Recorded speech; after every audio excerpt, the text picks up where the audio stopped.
Hey, it's Jake with the Intermark Group, the nation's largest psychology-driven marketing firm. This is the CMO Minute. Continue our conversation about attention span. I got an email from one of our viewers repeating this claim that I've heard a lot that humans now have the attention span less than a goldfish. Specifically, you may have seen this before that back in 2000, humans had an attention span about 12 seconds, and that has dropped to 8 seconds, which is less than that of a goldfish. Let me start by saying this appears to be complete bunk.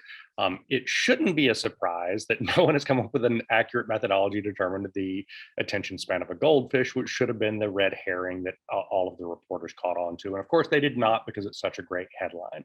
So this study is meaningless. But here's what we do know about attention span. It has been studied quite a bit, and it depends on how you study the issue. What we do know is it is context dependent. We do pay far less attention in some modern circumstances. For instance, if you are on your phone or trying to multitask in an environment such as work, you pay far less time attention to tasks at hand.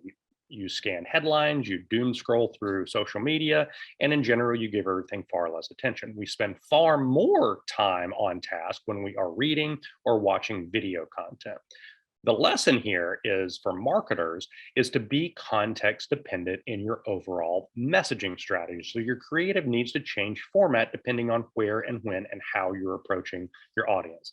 That is probably not a surprise to any of us, but hopefully it relieves us a little bit that we likely have an attention span longer than a goldfish. Now we're going to talk about some of this research in more depth and how to apply it in our marketing. It will be at this week's blog, which as always at intermarkgroup.com/insights. Until next week, this is the CMO Minute.